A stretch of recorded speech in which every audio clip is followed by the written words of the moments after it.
ओम श्री भगवत वासुदेवाय नमः। राधे राधे। जय श्रीमन नारायण। आज हम सुनेंगे पुरुषोत्तम मास की कथा महात्म अध्याय 8। तो चलिए भगवान पुरुषोत्तम के नाम का स्मरण करते हुए कथा को शुरू करते हैं। सूत जी बोले, हे तपोधन, विष्णु और श्री कृष्ण के संवाद को सुन संतुष्ट मैं नारायण से पुनः प्रश्न करने लगे। नारद जी बोले, हे प्रभु, जब विष्णु बैकुंठ चले गए तब फिर क्या हुआ, कहिए। आदि पुरुष कृष्ण और हरिसूत का जो संवाद है वह सब प्राणियों के लिए कल्याणकारी है। इस प्रकार प्रश्न सुन फिर भगवान बद्री नारायण जगत को आनंद देने वाले बहुत आख्यात कहने लगे। श्री नारायण बोले, तदंतर विष्णु बड़े प्रसन्न होकर बैकुंठ गया और वहां जाकर, हे नारद, अधिमास को अपने पास ही बसा लिया। अधिमास बैकुंठ में वास पाकर अत्यंत प्रसन्न हुआ और 12 मासों का राजा होकर विष्णु के साथ रहने लगा। 12 मास में मलमास को श्रेष्ठ बनाकर विष्णु मन ही मन बहुत ही संतुष्ट थे। हे मुने, इसके बाद भक्तों के ऊपर कृपा करने वाले भगवान युधिष्ठिर और द्रौपदी की ओर देखते हुए कृपा करके अर्जुन ने यह बोला। श्री कृष्ण बोले, हे राज दुर्वासा, हमको मालूम होता है कि तपोवन में आकर आप लोगों ने दुखहीन होने के कारण पुरुषोत्तम मास का आदर नहीं किया।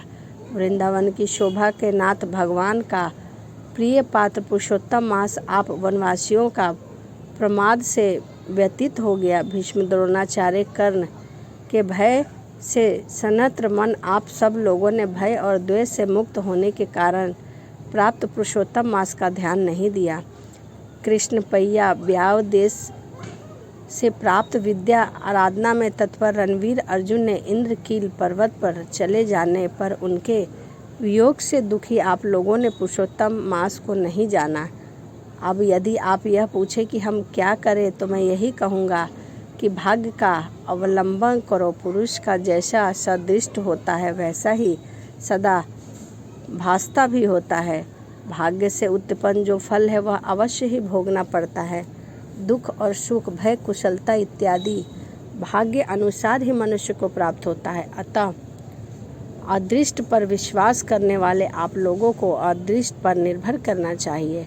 अब इसके बाद आप लोगों के दुख का दूसरा कारण और बड़ा आश्चर्यजनक इतिहास के सहित कहते हैं। हे महाराज, हमारे मुख से कहा हुआ सुनो। श्री कृष्ण बोले, हे महाशालिनी द्रौपदी पूर्व जन्म में बड़ी सुंदरी मेघावी ऋषि के घर में उत्पन्न हुई थी। कुछ समय व्यतीत होने पर जब 20 वर्ष की हुई तब क्रम के रूप और लावण्य से युक्त अति सुंदर और आकर्षण नेत्र से शोभमान हुई। चतुर्यान गुण से युक्त अपने पिता की एकमात्र इकलौती कन्या थी। अतः चतुरा गुणवंती सुंदरी यह पिता की बड़ी लाडली थी। मेधाविनी ने सदा लड़कों की तरह इसे माना, कभी भी अनादर नहीं किया। यह भी साहित्य शास्त्र में पंडित और नीति शास्त्र में प्रवीणता है। इनकी माता इनकी छोटी अवस्था में ही मर गई थी। पिता ने प्रसन्नतापूर्वक इनका लालन पालन किया है। पास में रहने वाली अपनी सखी के पुत्र पौत्र आदि सुख को देख इसको भी लगा कि मुझे भी यह सुख प्राप्त होना चाहिए। तब वह सोचने लगी कि हमें भी यह सुख कैसे प्राप्त हो। गुण और भाग्य का निधि, सुख देने वाला पति और सत्य पुत्र कैसे प्राप्त हो। इस प्रकार मनोरथ विचारती हुई सोचने लगी कि पहले मेरा विवाह उपस्थित था, परंतु भाग्य के बिगड़ जाने पर अब क्या करेंगे, अथवा क्या जानने से, किस देवता की उपासना करने से या किस मुनि के शरण में जाने से, किस तीर्थ का आश्रय करने से मेरी मन की कामना पूर्ण होगी। मेरा भाग्य कैसे सो गया है। कोई भी पति मुझको वरने नहीं आ रहा है। पंडित भी मेरा पिता मेरे ही दुर्भाग्य से मूर्ख हो गया है। बड़ा आश्चर्य है, विवाह का समय उपस्थित होने पर भी मेरे समान वर को पिता ने नहीं दिया। मैं अपनी सहेली के बीच में प्रमुख हूँ, परंतु कुमारी होने के कारण पति के दुख से पीड़ित हूँ। जैसे ही मेरी सखियाँ पति को भोगने वाली हैं, वैसे ही मैं नहीं हूँ। मेरी भाग्यवती माता क्यों पहले ही मर गई। इस प्रकार चिंता से व्याकुल कन्या मनोरथ रूप समुद्र में मोह रूपी जल में निमग्न हो शोक मोह रूप लहरों से पीड़ित हो गई।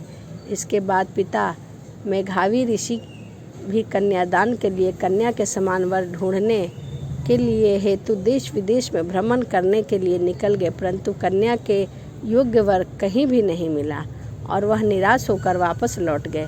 कन्या और अपने भाग्य से कन्यादान रूप संकल्प से पूर्ण न होने से देव योग के कारण बड़ा भारी दारुण ज्वर उन्हें आ गया। इससे उनके सभी अंग टूटने फूटने लगे, समस्त अंग टूट टूट कर अलग हो गए और ज्वर की ज्वाला से व्याकुल हुए। श्वास लेते हुए महादारुण मूर्छित से मदिरा पान के उम्मत की तरह पैर लड़खड़ाते गिरते पड़ते किसी तरह घर गए और आते पहुँचते पहुँचते पृथ्वी पर गिर पड़े। भय से विहल कन्या जब तक पिता को देखने आई तब तक कन्या को स्मरण करते हुए मेघावी मुनि मरण सन्न हो गए थे। भाग्य के फलस्वरूप बल से एकाएक कांपने लगे और कन्यादान प्रसंग से उठा हुआ जो महोत्सव था वह चला गया। इसके पश्चात किए गए गृहस्थ आश्रम धर्म के परिश्रम के प्रभाव से संसार वासना को त्याग कर भगवान के चित्त को लगाने लगे। उस मूर्छय मेघावी ऋषि ने शीघ्र ही नील कमल के समान श्याम त्रिवली से सुंदर आकृति वाले श्री पुरुषोत्तम हरि का स्मरण किया। हे रास के स्वामी, हे राधा रमन, हे प्रचंड भुज दंड से दूर से ही देवताओं को शत्रु दैत्य को मारने वाले, हे अति उग्र धनावल को पान कराने जाने वाले, हे कुमारी गोपनीयाओं के उतारे हुए वस्त्रों को हरण करने वाले, हे श्री कृष्ण, हे गोविंद, हरे मुरारी, हे नाथ नारायण, हे दामोदर, हे दीनानाथ, मुझ संसार के निमग्न की रक्षा कीजिए। इंद्रियों के ईश्वरीय आपको प्रणाम है। इस प्रकार मेधावी के वचन को दूर से ही सुनकर श्री भगवान के दूत चटपट मुकुंद लोक से आए और उसे मरे हुए मुनि को हाथ से पकड़कर ईश्वर के चरण कमलों में ले गए। इस प्रकार अपने पिता के प्राणों को निकलता देखकर वह कन्या हाहाकार से रोने लगी और पिता के शरीर को अपने गोद में रखकर अति दुख से विलाप करने लगी। चिल्ला पक्षी की तरह बहुत देर तक विलाप करके अत्यंत दुख से विहल हुई और पिता को जीवित की तरह समझ कर बोली। बाबा बोली, हाय हाय पिता, हे कृपा सिंध, हे अपनी कन्या को सुख देने वाले, मुझे आज किसके पास छोड़कर आप बैकुंठ को सिधार गए? मुझे आपने पितृहीन मेरी कौन रक्षा करेगा? आज मेरा भाई बंधु माता आदि कोई भी नहीं है। हे तात, मेरे भोजन वस्त्र की चिंता कौन करेगा? मैं कैसे रहूँगी इस शून्य वेद ध्वनि रहित निर्जल वन की तरह? आपसे मैं घर में ईश्वर, अब मैं मर जाऊँगी। ऐसा जीने में क्या रखा है? आपने मेरे पिता को छीन लिया। ऐसा कहकर वह जोर जोर से विलाप करने लगी। हे कन्या में प्रेम रखने वाले पिता, हे तात विवाह निधि, बिना किए ही आप कहाँ चले गए? हे तपोनिधि, अब यहाँ आइए और अमृत के समान मधुर भाषण कीजिए। क्यों आप चुप हो गए? हे तात, बहुत देर से आप सोए हुए हैं, आप जागिए। ऐसा कहकर आंसू बहाती हुई घड़ी घड़ी कन्या विलाप करने लगी और अपने पिता के मरने से दुखी हुई आरते चील पक्षी की तरह मुक्ति कंठ से रोने लगी। उस लड़की का रुदन देखकर वन में रहने वाले ब्राह्मण आपस में कहने लगे कि इस तपोवन में अत्यंत करुण शब्द से कौन रो रहा है?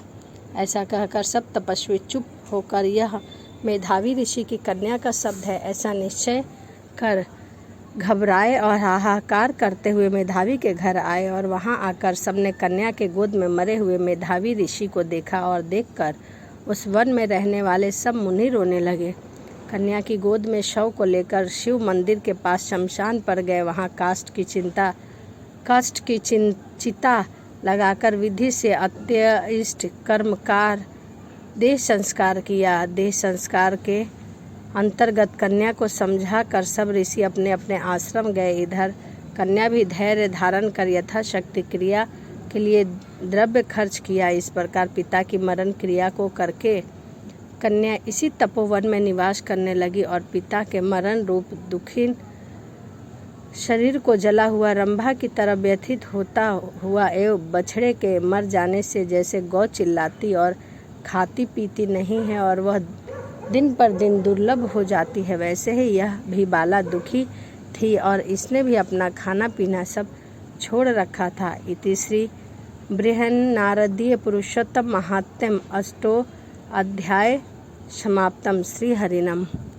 इस प्रकार पुरुषोत्तम मास की महात्म अध्याय 8 यहीं समाप्त होता है। इसी के साथ चलिए वीडियो समाप्त करते हैं और मिलते हैं अगली वीडियो में। राधे राधे, जय श्रीमन नारायण।